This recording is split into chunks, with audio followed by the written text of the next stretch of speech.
Once upon a time, for a very short period of time, there was something called net neutrality. Join us today while we'll tell that tale again and hopefully shed some light on this hot topic and how it affects you as a reseller.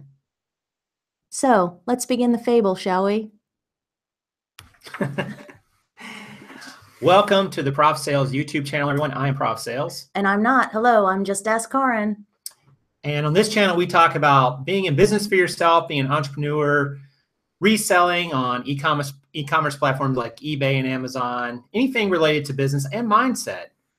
And we are doing this as a live show right now. If you ever want to join us, we're on every Monday, Wednesday, Friday at 2 o'clock Eastern Standard Time. And there's a live chat going right now. So we'll be interacting with some people from that.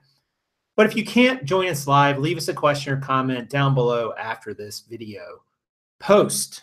Because as we say all too often, we look at these videos as a time capsule. If the question comes into your head, I guarantee you it will come into someone else's as well. So please consider sharing it and paying that knowledge, that information forward so others can learn as well. Yes, and once again, we are really glad you guys are here. So welcome to the channel. If it's your first time here, let us know in the comments later what you thought of the show. We're always open to improvement and critiques.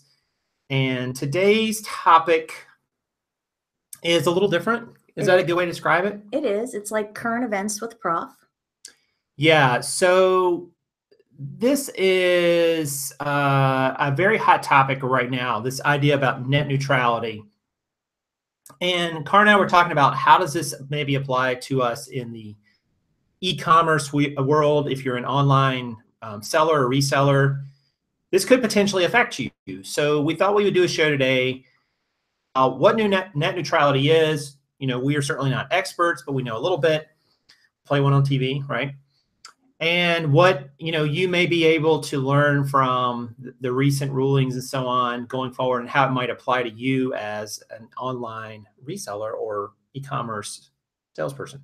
Right. And as in most things that we do, we went off in two separate directions this morning with a different approach on how today would all play out. And I'm going to take the first position on maybe defining some terms, right? Because I'm an advocate for at least starting with a level playing field, because we have some people that may know what it means and some that don't. So if you're well-versed in neutralities of the net, just please play along for a while.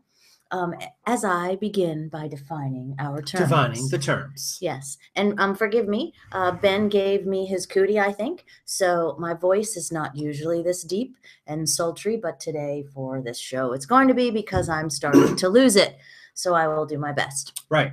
So what is net neutrality? And I know that some people have already started putting things in the chat, but it's something officially that's been here for a couple of years, right? Since about 2015. Sure. And the idea was that the interweb should be open to all people. And I went back and depending upon where you get your information or your definition, everybody has a different view, a sort of different spin on exactly what it is. But basically, it would give consumers, you, the internet consumer, equal access to all legal content and applications on an equal basis, without favoring some sources or blocking others. The idea was that it would prohibit charging for, say, faster connections. There's some terms we can throw around like fast laning or paid prioritization. But basically, the regulations were aimed to ensure that all internet access would be available to you, whether you wanted it or not, or I'm sorry, no matter what you wanted, it would be available to you, and it wouldn't necessarily be cut off as a result. Another goal was also to give access to startups or entrepreneurs to broadband access as well. So it wouldn't necessarily shut out the little guy. And that basically the internet would suddenly be treated like a public utility, like our gas bill, our water bill, Ma Bell even, because the basis for all of that regulation stemmed actually from something from 1934, I think. 1934. That was a law intended to establish rules for phone companies. Can't believe they had power back then. So we're going to put those from 1934 onto an internet, which, by the way, and maybe you agree or disagree, we should probably set some ground rules here that we're just going to kind of present what we know and our spin on it, and we're not at all going to get political or go off in a different direction here. Again, we're going to talk about how it relates to you as a reseller. So initially, service providers like like the big guys, were kind of opposed to it. Right. And do you know why they said they were opposed to it? Why? Because somehow it would stifle innovation and investment. Like whose? Theirs? I would think so, right? I mean, that's who seems they would be talking about. So you guys probably heard, and it's kind of this buzz topic last week, that suddenly net neutrality doesn't exist anymore. Right? Yeah, the regulation about it. Right. So the FCC approved some new course of action. Yeah, they rolled back the 2015 regulation, I believe. Right. So it's the Restoring the Internet Freedom Order. And again, in a 3-2 vote, it reversed that decision. And it was based, on that Telecommunications Act of 1934. You have to ask the question, prior to 2015, did the internet really need saving? I mean, well, that's a question. It's a fair question. So is it your turn to jump in now? Because I'm talking a lot more than normal. Well, I just want to say, guys, and this is something that I used to cover in the classroom quite a bit. What's in a name? So Kaaren and I were talking about this in the car a couple hours ago, and I said, when you put the name net neutrality on something, it sounds really good. I mean, people like this idea of being neutral, not favoring one side or another, and a lot of times our leaders in political office and so on, when they write laws and rules and regulations, they try to name things in a way that would seem to be, get a broad consensus of support, because it's very hard to be against something that seems like a really good idea given the name of it. Now, whether or not it does what the name is, that's a whole nother argument. But when you say you have this regulation that is supporting net neutrality, I think if you asked 100 people on the street, would you support net neutrality, whether they knew what it was or not, I think just the name of it would probably elicit a positive response from a majority of the people. Oh my gosh, it has to be neutral. If it wasn't neutral, we would be lost, right? Prof? Yeah, because if you called it net favoritism. Nepotism, what? I don't think most people would support that, just on the name. And we've seen that research before that shows what's in a name can influence whether or not people support it. I mean, it makes sense, right? Are you going to use some of the examples you used earlier today? I probably shouldn't. So this is where it gets a little tricky for me, guys. I'm not going to get super political here because it's not really the gist of our channel and it's not really what we're about. I think that the people who are in office, who get elected, are elected officials, a lot of them come into it with good intentions. And this is not a party argument or an ideology argument. When you get elected to office, you tend to want to do things to make people's lives better, more easier, what have you. And a lot of times we do that by looking to identify problems and then figure out solutions and implement those solutions. And that's what a lot of people who are in office think we should do. And that's what a lot of people who are out in the electorate who vote think that people in power should do. We put you there to help make our lives better. And there's nothing really wrong with that particular logic. I just think the practice of it comes to be lacking. Nikita Khrushchev, who was the former Soviet premier, once said, "Politicians are the same the world over. They build bridges where there are no rivers," which I thought was a great quote. But the idea was, by building the bridge, you did something for people that they thought was a good thing. Oh, they built a bridge. Look, we have a bridge, and there wasn't a bridge here before. And it gives people the idea that you're doing something that helped them. Whether it did or not doesn't even really necessarily matter. So I think that given the name of this act, it probably biased people towards it supporting it. Whether it did what it was supposed to do or whether it should do, we should even be involved in it, is a whole nother story. And we were talking about a little bit earlier about this evolution of the internet in general. And that was kind of funny to me because you said something. You said you had cited a paper that said, well, the internet should be free to everyone. Mm-hmm. And what did I say back? Well, I mean, it goes back to every single show we end up using the word free. Nothing's free. And the article that I cited was the term net neutrality has actually been around since 2003, right, when a certain professor from UVA, University of Virginia, wrote this paper and said just that why not? It should be free. And then what was your response? Your response, well, the internet might be free, but running said internet costs money, right? Like that. There is, yeah, free is a great term, but there's no such thing. Free shipping, because it's free. Free shipping. Well, it's not free shipping. Somebody's paying for it. You're paying for it in the cost.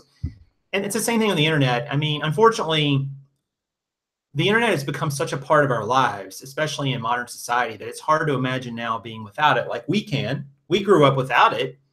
We remember there was no, I mean, the internet technically existed back then, but we didn't have a way to access it as everyday people. It was more of a military and scientific community network. Well, and when we're talking about, whether or not like the whole paid prioritization, or whether lanes will be faster if you pay for them to be faster, like we wouldn't have known better as kids. Like we didn't, like when we were younger, and there's probably way back when. Yeah. So there's probably some people in this chat right now that are like, wait, what? There was life before the internet? Turns out there were also phones that you couldn't leave home with. They were plugged into the wall. Call waiting was a big innovation. You had to like dial them. But there's this idea that, that it paid to be faster, and whether or not that's to make a difference. And one of the things, as far as, where this goes, and I guess we're going to talk about that later. Right. But as far as it costing money, email, for example, and I try to, I'm not the internet savvy person. Like I'm going to explain it to you like I would explain it to a 4-year-old, because it's the teacher in me, and I used to talk to a lot of 4-year-olds. But email, for example, takes different, its needs are different. Like to get email A to email B, it doesn't need to travel along the same virtual highway that, say, a video does, right? Right. A video needs to stream exactly in order, right? Or the video, that's why it gets chunky or choppy, or it doesn't load right, or whatever. And maybe that will cost extra at some point. And the reference was made in one of the articles that I read, that we're doing that right now. Like 18-wheelers, for example, have to pay to travel the same highways that our cars do, because they're bigger, and they're going to put more wear and tear on the roads, and they're taking more space, and et cetera, et cetera. And so this, I guess the thought there is that once those are lifted, that it's actually potentially putting the power back in the hands of the consumer and private businesses, in how the internet will ultimately operate. Like, because what internet service provider would want to be known as the one that's the slowest, right? Yeah. Like, or they're anti-free speech. Like, who wants to be that guy? There was an internet service provider back in the day, I don't know if anybody remembers in the chat, called Net Zero, that offered, it was dial-up access, as I remember, which is obviously a lot slower than what we have today. But they didn't charge you fees, but there was tons of ads. So that was their business model. Like, you're going to watch a lot of ads, but you're going to be able to get on the internet. I don't know how well they did. I don't know if they're even still around. They may be. But, this is the thing, guys. I mean, this is always one of these situations where you have to be careful what you wish for. And we're going to get to how this applies to you as a reseller in just a moment. But laws, by their nature, restrict your freedom. You exist in this state of nature, and theoretically, you could do anything you want to do. However, we say that as a civilized society, that we need some agreed upon laws to restrict those freedoms. Otherwise, some people would take that freedom to an extreme where they would hurt others. And that's true. That's true. I think most of us can see some wisdom in that. But there's always the argument about what laws are needed and which ones are necessary and for what. So given that fact, the net neutrality law was a law that restricted the freedom of the companies that provide internet service and provisions to society at large. And you can argue about whether it was a good ruling or restriction or not, but it did restrict their freedom to do that, and it had its own set of consequences. And now, having repealed it, that will have its own set of consequences. Because, you know, P.S. and by the way, just because that's been repealed doesn't mean I think this is a potential misconception for some people that the FCC is not gone from the internet equation. Right. Just because this got repealed doesn't mean that you can still break rules, right? And still suffer consequences as a result. So I think that's important to note, that just because it got repealed doesn't mean the FCC has suddenly been removed. Yeah, and this goes back to my britches comment a moment ago. Sometimes our elected officials, they think their job is to go looking for a problem to solve and solve it. And if there is no problem to solve, they create one.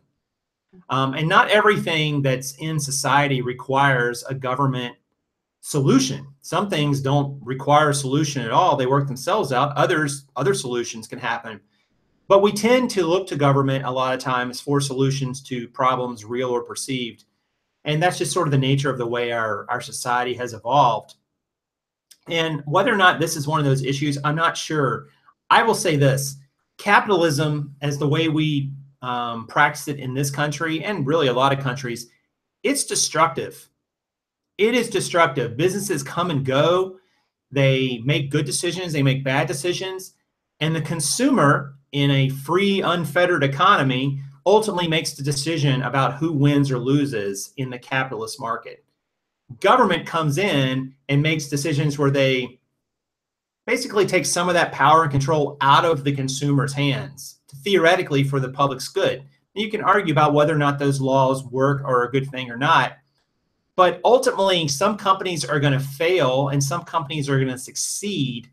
And some of those are going to be these internet service providers. So I'm really curious, with this restriction being repealed, what companies, and maybe some of you guys in the chat, what are these internet service provider companies, the Comcast of the world, the AT&Ts of the world, the Spectrums of the world, Charter,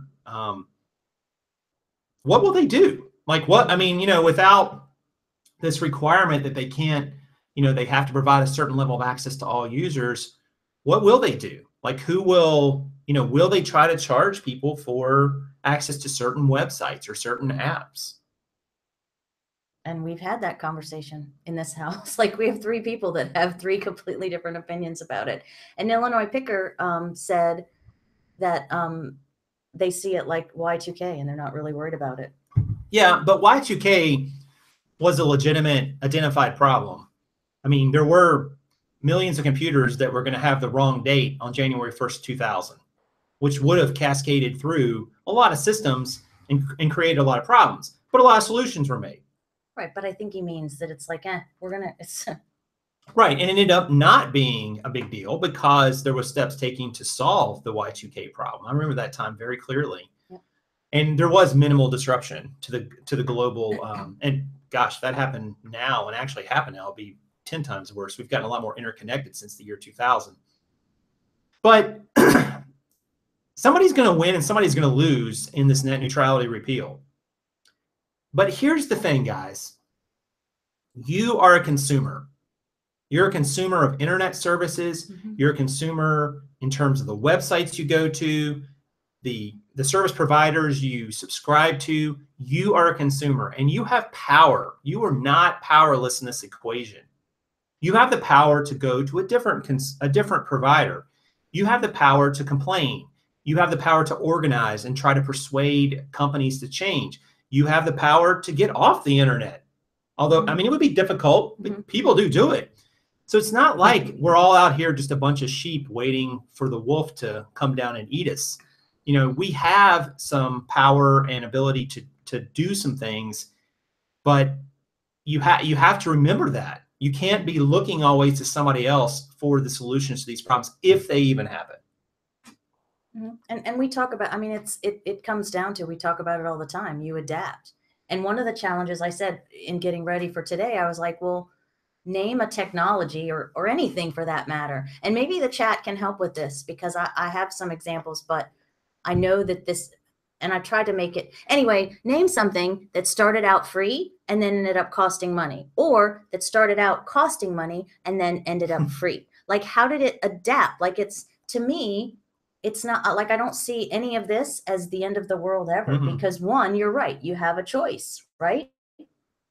Or choose to go, or you choose to adapt, or you, in not choosing to adapt, then you die, or you succumb to whatever changes that you weren't ready to adapt to overcome in the first place. I saw a funny post the other day, and it was a picture, it was a video that Mark Zuckerberg did talking about the need to reinstate net neutrality. And it was like, it was like, it was like social, it was like content provider tells everyone why they have to have free access to the internet while restricting the way in which they access the internet on his own platform, which I thought was pretty funny and accurate, I would argue.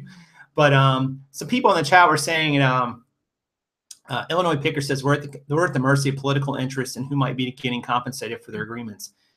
We're always at that. But I'm going to say what I told people in my students long ago. We get the government we deserve. We get the elected officials we deserve. When you're going to tell me that, you know, and this is not about any current administration or the current makeup of Congress or your state representatives, when those people have collectively a terrible job performance rating, and when the president at any one time during their 4 or 8 years in office often has long periods of time with horrible job approval rating, and yet we reelect them at a 90% clip, it's on you.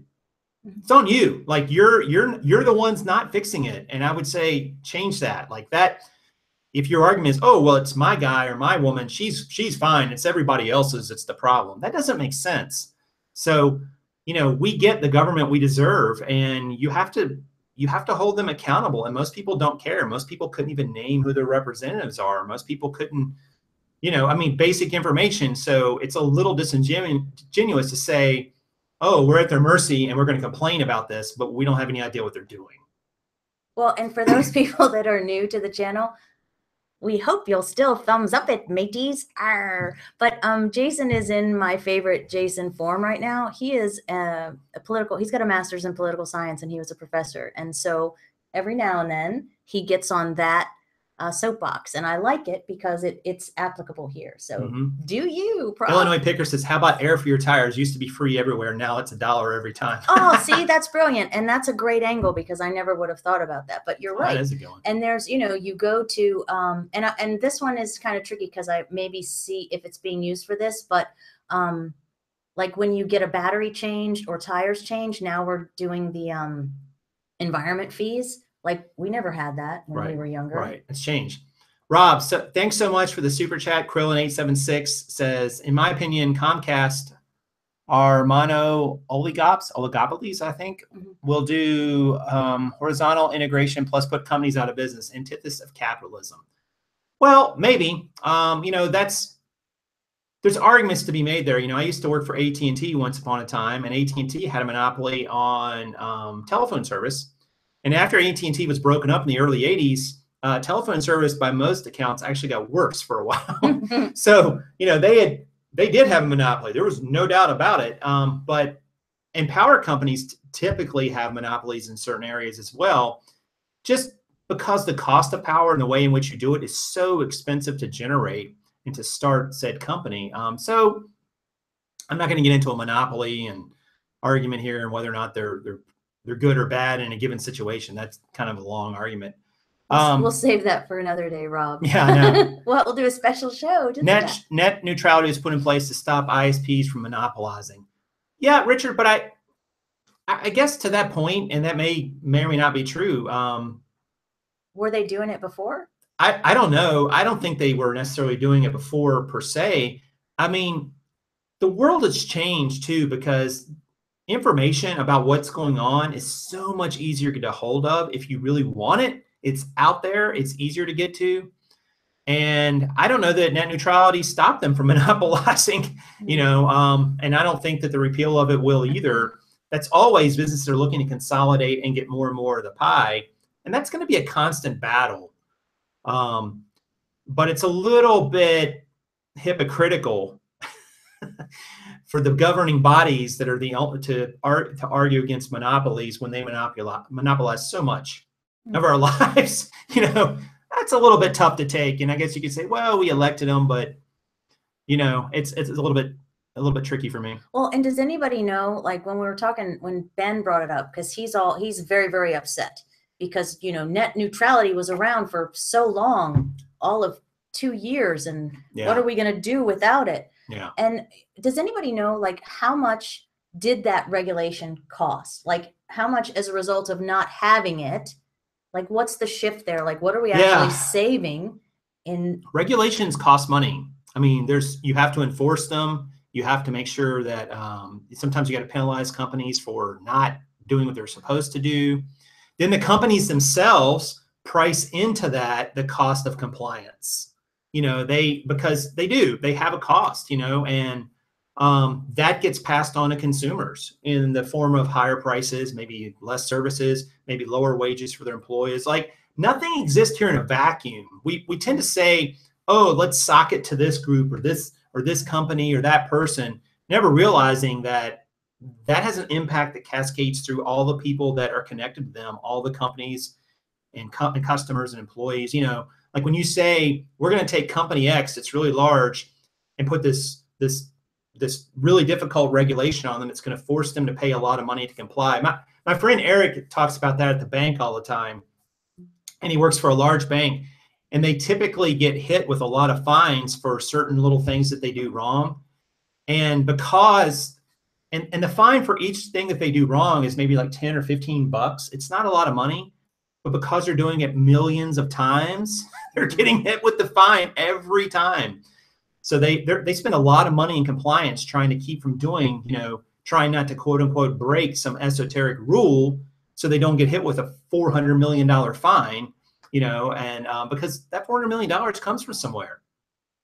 It comes from somewhere. It comes from, lower wages or benefits for their employees. It comes from higher cost of fees and so on for their customers. I mean, it comes from somewhere.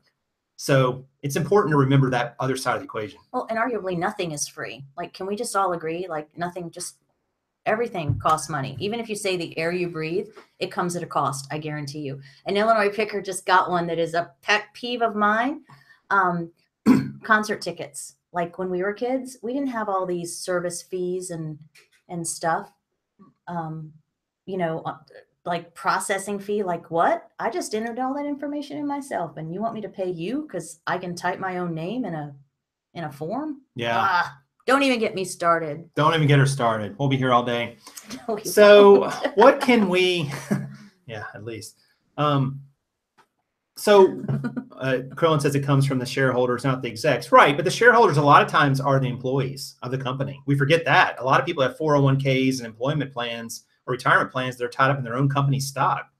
So everything sort of cascades through when you have unintended consequences. And another thing, you charge that company all that money and you fine them, and they're going to have to recoup that somewhere. So what are they going to fire people? Like there's human costs to this too. Don't even get me started. You guys see this here with us in reselling, right? What happens when eBay or Amazon raises their selling fees? What are you going to do as a reseller? It's a smaller example, but it's the same concept. You've got some choices. You can accept lower profit margins, right? You could do that. You could charge more for your items. You could go try to source maybe items that produce a higher profit. You can ultimately pass the cost on to your consumer by doing that, the buyer. I mean, it's going to have an impact on somebody. Well, and real world example for us, reseller world, is Amazon. Like all those changes with regard to the FBA and all the books that we had that were still there and the fees that got greater, and then it just didn't make sense for those particular items to stay there. So again, we made a choice. We could either leave them there, send them home, donate them to Amazon, and they'll, incinerate or whatever they do. But, it's the same thing. Those changes were made, and we had to make a decision. So what can you learn from this if you're a reseller? Reality repeal has some sort of effect on your business, and because it might, we don't know yet, and it may even be years down the road before we know. The first thing I said we can learn from this is it's the lesson we talk about on this channel all the time. The market is going to evolve. Like, this is no different really than if your e-commerce platform of choice raise their prices. Let's say that happens with your internet service, or let's say that you sell on Amazon. Let's say that you're on somebody has a deal with Amazon. I can't remember who it is. There's one of the ISPs that's connected to them, and let's say they started charging you a fee to go to eBay's website every month. That was no longer supported by their internet service package. You would have to adapt to that. You would have to figure that in your calculations. Maybe you get off of eBay completely. Maybe you move somewhere where there's a different ISP option that would not do that. Well, and how many people in the chat can remember? Because now we are inundated, swarmed, flooded with choices for ISP, for internet service providers, telecom companies, whatever. But I can remember when the internet first became, you didn't have any choice. You had one. And like you said, and whether that's what we grow to again, where the one that you have can't provide for what you need, or it's going to all of a sudden start costing you extra money. To me, it's the same thing. It's always about choice. You stay where you're at, you suck it up, buttercup, pay the fees, or you stop and you adapt your business to something else, or you move. Or go hang out at Starbucks all day, drink coffee, and list there. Yeah, I mean, and Sadie brings up an interesting point. How you doing, Mr. Sadie? He says, I've been in the produce business for over 30 years. I've watched regulations literally put dozens of small companies out of business. It costs us on average about $75K extra per year just to exist. That's a great point. And the point is this, that whether your cost of business rises due to compliance cost, regulatory cost, access cost to your internet service provider, insurance cost, healthcare cost, it doesn't really matter. Like, if you have to pay an extra $1 every month to do something, or $10 or $50, $100, what difference does it make where it's coming from? It's an additional expense. You got to figure out how to finagle that with your business model to make that work. And if the internet went away as a viable way to do business as an e-commerce seller tomorrow, I would pivot.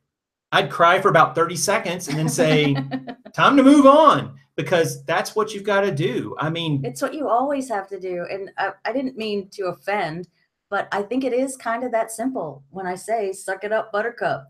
I don't mean to be flippant, but at some point we have to stop lamenting whatever it is that we feel is being done to us and be proactive and create something to do in favor of us, for us. Does that make sense? Yeah. Might be the and Cincinnati talking. And Cincinnati Picker says it's not as simple as sucking up as a seller. You have to consider how to affect the buyers too. And it might, but that's still part of the calculation, that if buyers were no longer able to get access as easily to eBay or Amazon or wherever, and they shrunk down, which hurt your business, you would have to rethink your business model. I mean, this is real world stuff here, guys. It's not like fairy tales where we can say, oh my gosh, the rules change and I need somebody to come in and wave a magic wand and make it all better. That's not going to happen. And if it does happen, great. But the reality is you have to adapt and evolve. And that's what every business does. And the ones that don't do it very well go out of business. Well, it's that simple. I was telling somebody the other day, and I was talking about Kmart when I worked for them, and they had the chance early on in the 80s and the early 90s to put the squash on Walmart. But they considered Walmart a regional chain that was never going to be a big player on the big stage. Boy, was that a bad decision. And now Kmart is virtually out of business, and Walmart is the largest retailer in the world. So they didn't evolve correctly. They didn't recognize the threat for what it was and take actions to neutralize it, and they paid the price. It took 25 years, but it happened. What were you going to say? I'm sorry. I don't remember. I'm now reading Don't worry, Sarah. It'll be fine. I'll message you later. Yeah. We must adapt or perish. That's the truth. Adapt or die, right? I mean, it really is what happens. We can suck it up and voice our opinions by voting in the midterm elections. That's how we get things done and change. Use your voice at the ballot box. You know, and you bring up a good point, Applewood. And I would say, too, that I know this is going to sound sort of counterintuitive, but voting is actually one of the least effective ways you can make change. It's sort of like the cost of doing business entry, but there are so many other ways that your voice can go out and influence so many more people. Your actions can influence so many more people. Sometimes all it takes is a vocal minority. It doesn't even take a majority of people to affect change. It just takes a very vocal minority. In fact, in this country, that's usually how change occurs. So voting is great, but it's kind of like the thing you do at the end of the day in the last resort that's going to help affect change to some degree. But going out and spreading your voice, whether through your time or talent or your money, that has a huge impact that can impact people far beyond just your actual influence. So just think about it that way. Well, and you said you just kind of, in all my research gathering, I can't help but mention that there are places that net neutrality doesn't or never existed. And I wonder if people know that there's other countries like China that not only limit internet, but control it. Right. Like we're like having this conversation about our part of it here, and I get that the internet goes all over the place, but there are people that can't access it. Don't even get me started about the Koreas, right? Right. I mean, it's crazy. And in India, they have things in place. There's no what's it called? There's guidelines in place, but they don't even enforce them. Yeah, and you bring up a great point, Kaaren, because we can argue there's a spectrum. There's a spectrum here, a line.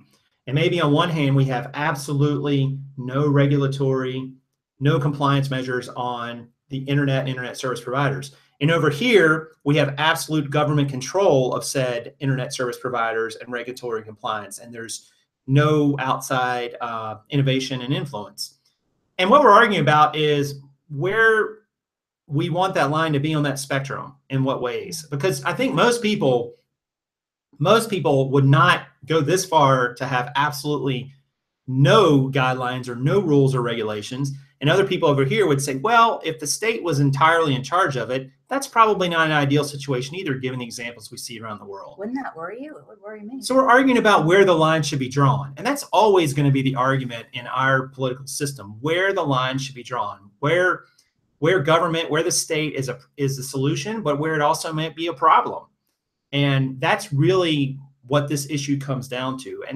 But I think no matter where this net neutrality argument falls out, guys, you've got to evolve and adapt to whatever the situation is here. I mean, you can still try to affect change. Nothing's stopping that. Mm-hmm. If you think net neutrality was an awesome idea, you should try to affect ways to bring it back, to reinforce the regulations. There's all kind of online petitions, that's for sure. There's petitions, there's groups you could organize. You can have your voice heard. I mean, we live in a country where we have freedom of speech and freedom of expression, and that does allow us to influence and sway, the political elites at times. It's not easy, and it shouldn't be easy, but we can do it. So don't stop doing that. But at the same time, you need to realize, all right, here's the new norm, and I have to be ready if things change to evolve and pivot into a different direction. Yeah. Yeah. So is now the time we take some questions? Yeah. If you guys have any questions or comments on this topic, or really any topic for that, we would love to hear them. And of course, leave a question or comment down below the video after this video post. We absolutely love hearing from you guys, especially if it's your first time watching. We'd like to hear your opinion on the channel. And this is kind of a different topic for us, but I think it always speaks to what some of our core principles are about being adaptable. Well, and it's currently being bantered about, and some people have some concerns, and maybe they have some realistic and unrealistic concerns all at the same time. So we'll do our best to put it out there and let the community decide, right? Yeah. Yeah. Smash the likes with the pirate reference. Can you make a pirate face?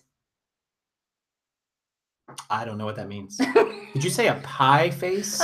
No, like a pie the game? No, a pirate face. Jason, are you and Kaaren putting a bid in for the Carolina Panthers? We are, and we're going to start a GoFundMe. We feel like $2 billion will be enough to buy the team. So if you guys can contribute to that, that would be great. They're not going anywhere, Adam. What are you talking about? Mr. Richardson's going to put it in there. It says they can't. Yeah, I don't know about that. What's your viewpoint?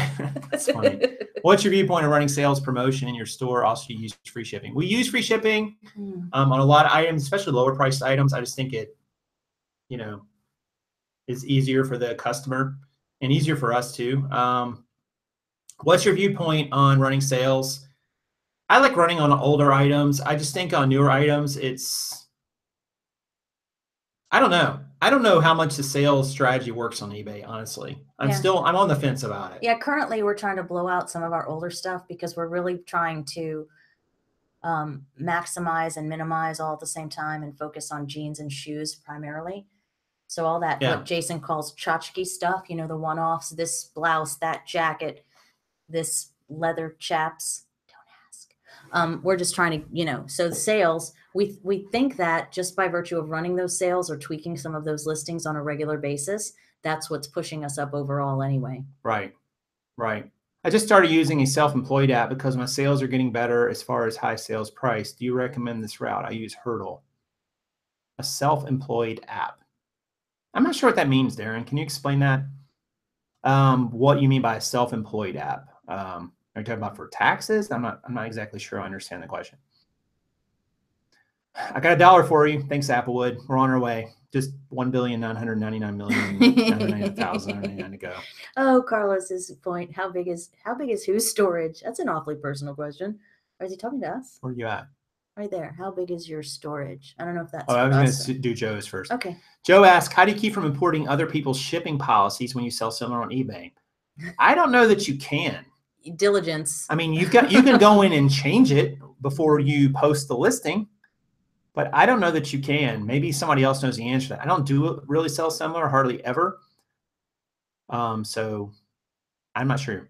How big is your storage? We have a 10 by 10 bedroom that we store most of jeans in and some other items. Our entire house is our storage. No, what are you talking about?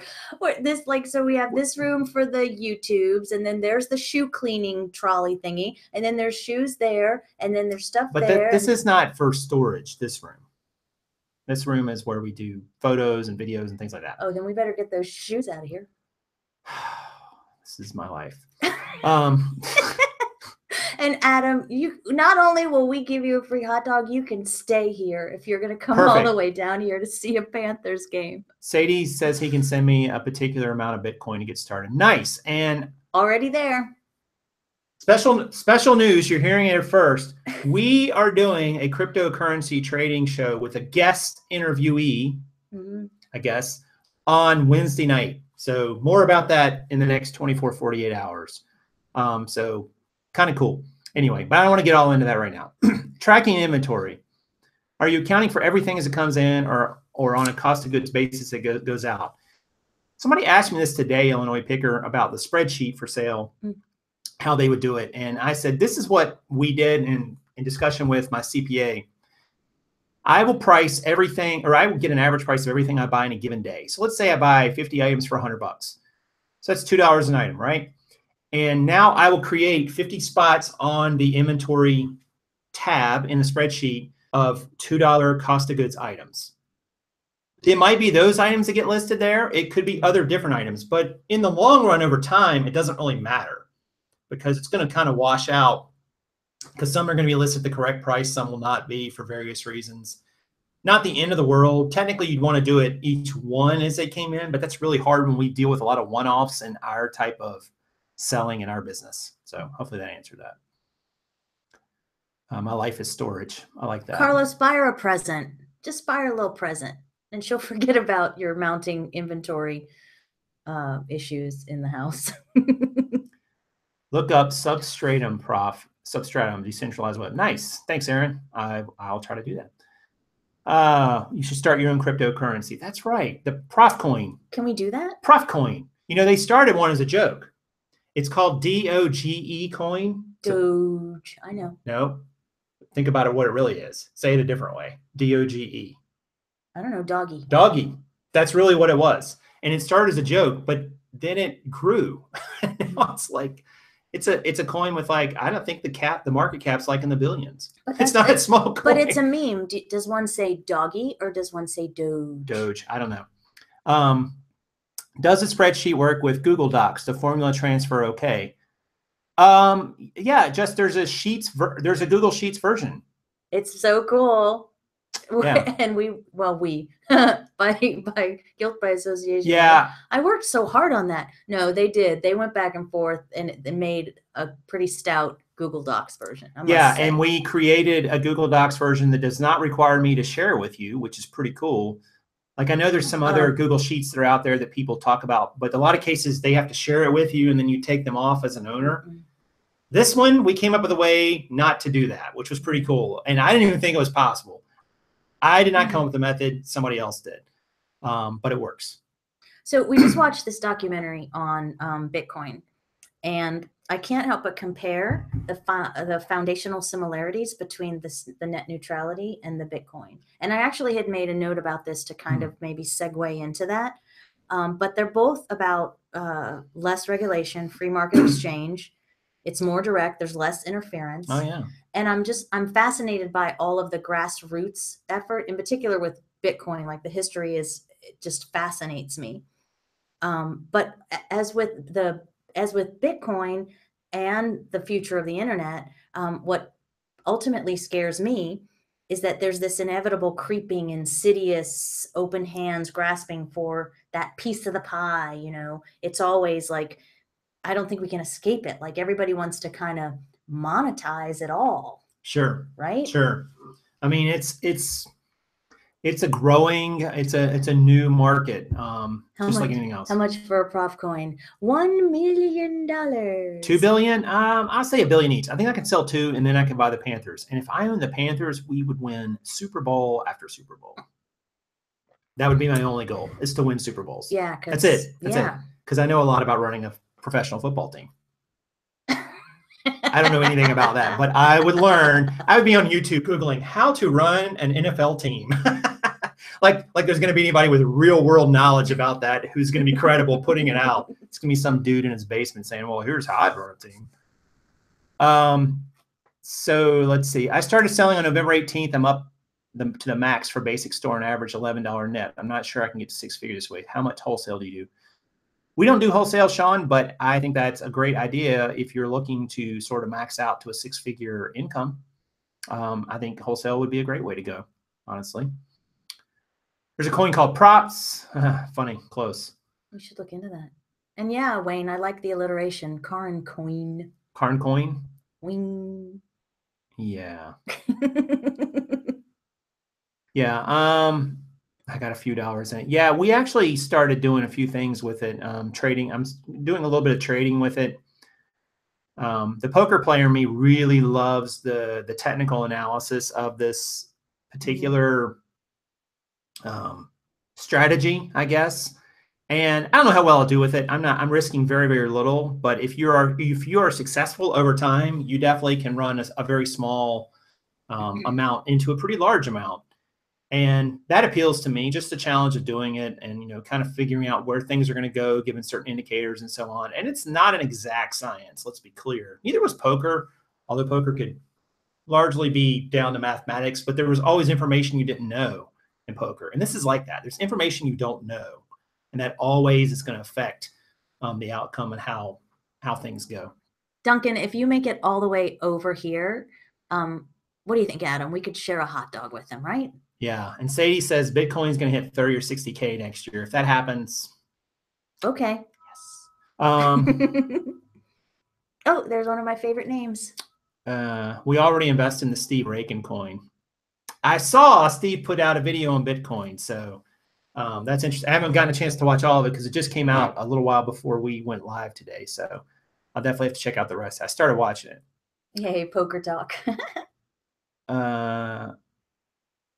Let's see. Yeah, poker talk. I know, Sadie. Sadie, we're gonna have like a poker show for all the poker players in the Oh, you want to? on the channel. That'd be cool. Yvonne would come. Yeah, I don't know what the heck we talk about though. Really, it's kind of Yeah, because we absolutely have no conversational skills or topics whatsoever. yeah. By the way, did you ever play APA in Raleigh? No, only the Charlotte area. So I never played up in the Raleigh area. A lot of good pool players in North Carolina.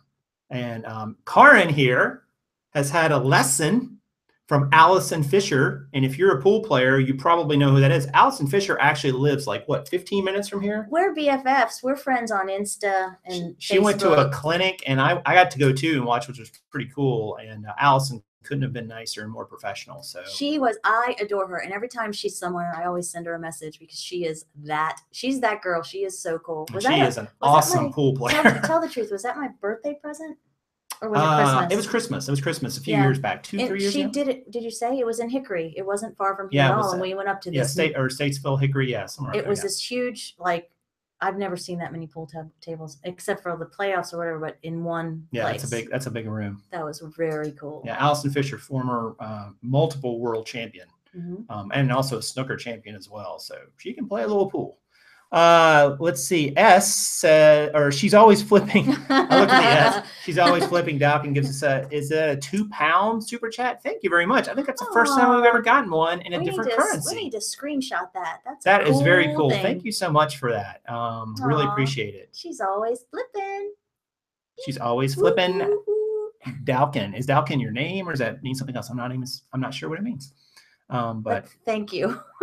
I would love a poker meetup. Yeah, we should have the first reseller poker meetup. We'll get together. We'll play a tournament or something. I don't know. It'll be dumb. We'll thrift. Who knows? Do all y'all poker players play pool too? Because that'd be cool. There are a lot of poker and pool players. There's a lot of people who play pool and went into poker, and vice versa. Like Daniel Negreanu was a really good pool player who also became a poker champion multiple times over. I mean, there's been several guys who have done that, and women too, for that matter.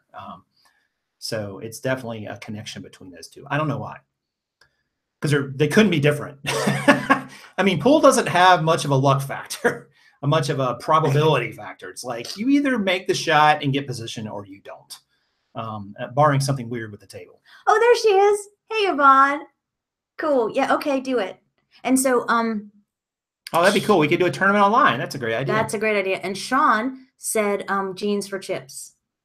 We might win that because we have so many dang jeans. And Brandon, much luck to you and is it your two sisters-in-law? Yeah, for real. Luck and support and all the, like, sell all the things, man. Good for you. That's cool. Going full time, by the way, is Sadie says, wow, Allison is awesome. Yeah, she is, Sadie. She's like, she is the neatest. I think she's a little shy. I mean, you might not think that, but she's so personable when she's one-on-one, and she's hardcore. Like, she is. Yeah, she's very nice, but it's like she's also very, like, not demanding, but in a nice way. It's like, you're going to do it like this. I was a good student. I paid attention. Other people, not so much. And she fussed at them. Grown people. She was like, squirrels, but not in that way. She used other, more direct verbiage. That's all I'm gonna say. Jason, come play at the Borgata and I'll watch you play. I don't know. Watching other people play poker is really boring. To me, it's pretty boring. I don't find it exciting at all. But you do it. Almost never. You watch those people play poker? I haven't watched it on TV in years. Okay. I watch every once in a while, like a live cash game, live at the bike on YouTube, which is kind of entertaining. But even that sort of, I don't know. Yeah. Call your apple bottom to raise you a dojo. Nice. You got it right there too. The dojo would be more valuable. Yeah, I think for sure. And what would the Levi's A 501, yeah, like a vintage biggie. All right, guys. So look, that's going to do it for today. I want to thank you guys for coming out. It was a great show today. Please share this video with somebody who might be sort of scared about this whole net neutrality, and I'd really appreciate that. What else can they do, Kaaren? Oh, well, follow. Hit your reminder and like it. Arg, mateys. I got to work on I need new voices for 2018, right? But it all comes down to you have the choice. You have the power. So you're either going to stay, let's say it changes drastically, you're either going to stay with it you're going to change over, or you're going to move on and do something else, right? That's great. I love that. That's great. So we'll be back. We'll probably have a video out tomorrow, but we'll be live again in a couple days, guys. So we hope to see you then. Yes. And on behalf of Just Ask Kaaren, that would be me. And who are you? I'm Prof Sales. And we always like to say, Good sales to you.